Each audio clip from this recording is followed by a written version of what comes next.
That F-150 you're about to put $30,000 into could leave you stranded within 18 months. And the seller knows exactly which year it is. I've been wrenching on F-150s for over 15 years. I've seen owners walk in thinking they got a deal and walk out $4,800 lighter because nobody warned them. I've watched a guy lose his work truck, his income, over a $14 part that failed on a known problem year. Dealers flip these trucks every single day knowing full well what's underneath. They're not going to tell you. I am. Today, I'm giving you 6 model years to avoid completely, and 4 years you should be hunting for right now. And number 1 on the avoid list? That's the one mechanics talk about in the shop but never say out loud on camera. Stay with me. If nobody's ever given you a straight answer about used F-150s, hit subscribe right now. This is the channel that does. I'm Derek. I work on these trucks every week. Let's get into it.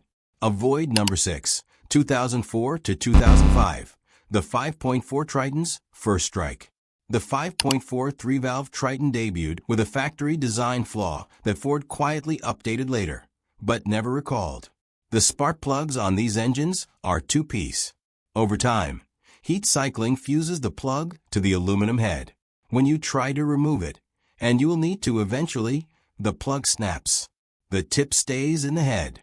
Now you've got a broken plug buried in an aluminum cylinder head, and you need a thread repair kit and a specialty tool just to get back to square one. This isn't a maybe. On a high-mileage 2004 or 2005, it's almost a certainty. I had a 2004 F-150 come in, 112,000 miles. Owner just needed a tune-up. Routine job, right? We snapped 4 plugs. 4.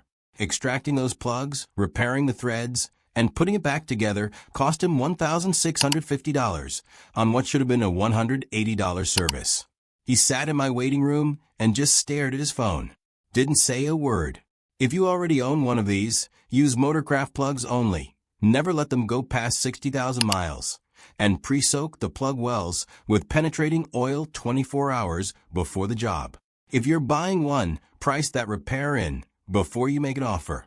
A standard tune-up becomes a $1,200 to $2,000 job overnight. Budget for it or walk away. And that's number 6. Number 5 is a different engine, but it's got a problem that'll cost you even more if you catch it too late. Here's what to look for. Avoid number 5, 2010 to 2011. The 6.2L's timing chain rattle. The 6.2-liter V8 in these years had a timing chain tensioner that wore out prematurely. Cold start is when it shows itself. You'll hear a rattle on startup that disappears after 10 to 15 seconds. Owners ignore it. They think it's normal. It is not normal. That rattle is the chain slapping against the guide because the tensioner isn't holding pressure yet. Every cold start is ticking down the chain's life. Let it go long enough, you're into a full timing chain job. Front cover off, chain, guides, tensioners, the whole works. Listen at startup before you buy any 2010 to 2011 6.2. Cold engine, first crank of the day. More than 3 seconds of rattle? Walk. If you own one, change oil every 5,000 miles maximum with a full synthetic 5W30.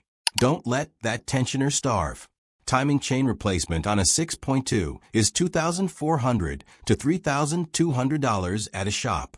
That rattle that sounds like nothing? It's not nothing. It's $2,800. Number 4 is where things really start getting ugly, and it's the year range that shows up most at auction. Dealers know exactly what they're buying. Do you? Avoid number 4, 2013 to 2014. The EcoBoost intercooler condensation problem. The 3.5 EcoBoost in these years had an intercooler that collected moisture internally. When that moisture gets sucked into the intake manifold in large amounts, what Ford calls a water slug, it can hydrolock the engine. Water doesn't compress. Pistons do. When a piston hits a pocket of water at full compression, something has to give. Usually, it's a connecting rod. Sometimes it's worse. Ford eventually redesigned the intercooler drain, But 2013 and 2014 trucks are out there by the tens of thousands, and a lot of them haven't been addressed. I had a 2013 F-150 EcoBoost come in on a flatbed. Owner said the engine just stopped at a stoplight. 67,000 miles. We pulled it down and found a bent connecting rod on cylinder 4. The intercooler was saturated. Repair bill, $6,100. The truck had a clean Carfax. Looked great on paper. Check if the intercooler has been updated. Look for the drain tube at the bottom of the intercooler. Original design has no drain. Updated design does.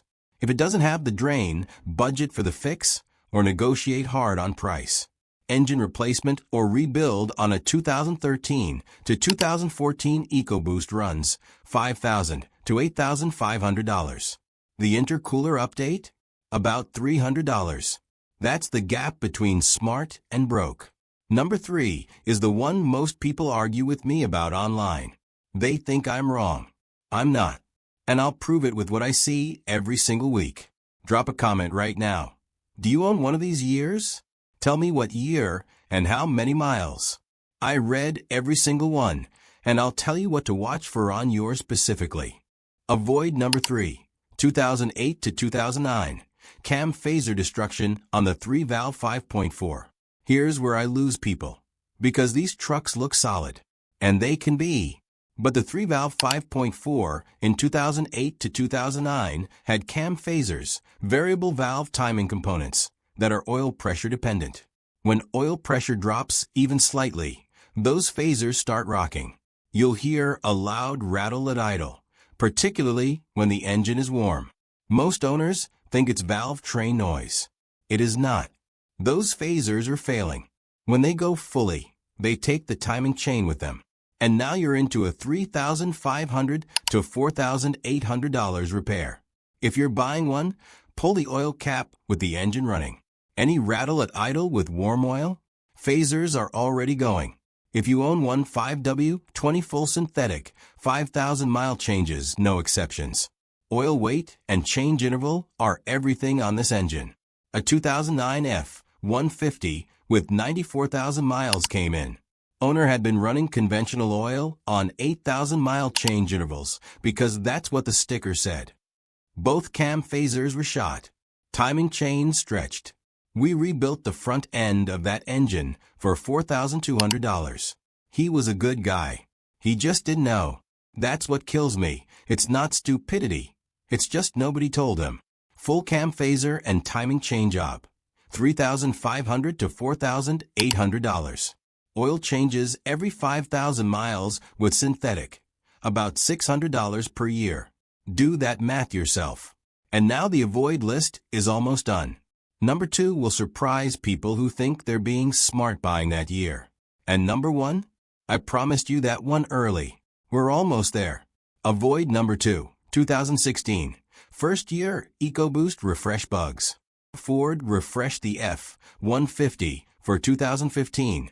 And by 2016, the EcoBoost had a new direct injection system. First-year rollouts of revised systems always carry bugs, and 2016 was no different. The high-pressure fuel pump on early 2016 production trucks had a failure rate that Ford quietly addressed in later builds. You won't find a recall. You'll find a technical service bulletin, which means Ford knows, but it's not their problem legally. HBFB failure means no fuel delivery at high load. On the highway, at full throttle, it hesitates, bucks, and can leave you stranded. Pull the VIN before buying any 2016. Run it through Ford's TSB database.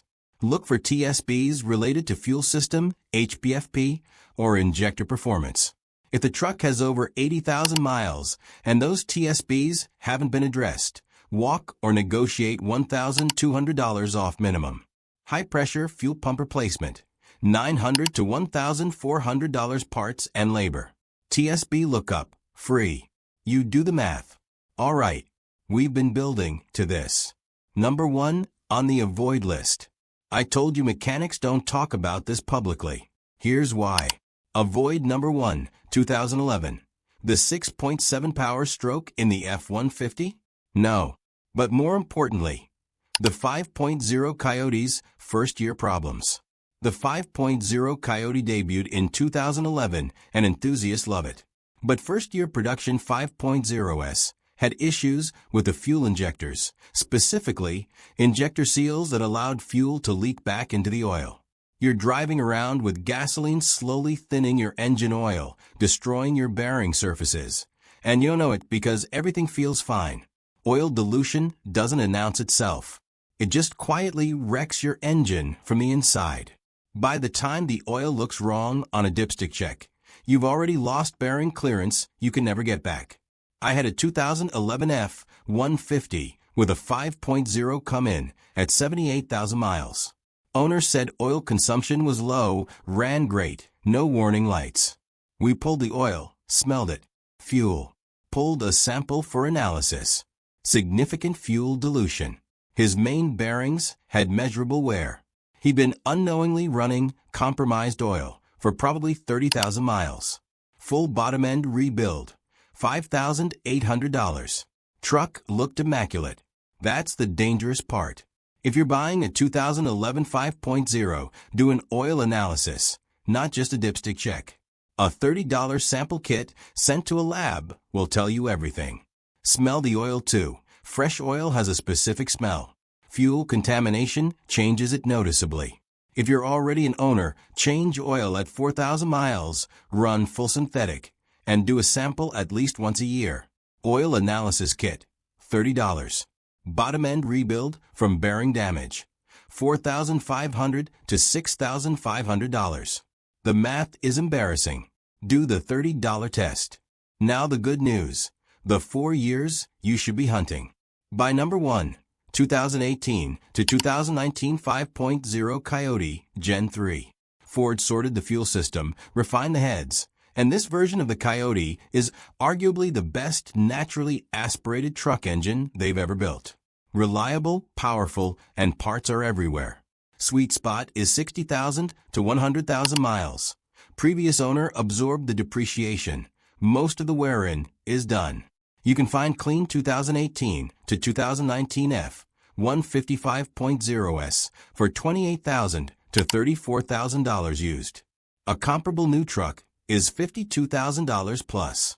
That's $18,000 to $24,000 of someone else's depreciation working for you.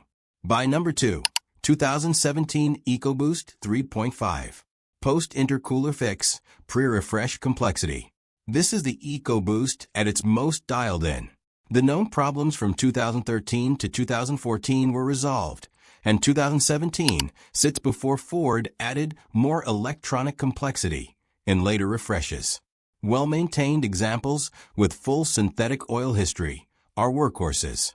By number 3 is one that surprises people because it's a higher mileage year than most think is smart.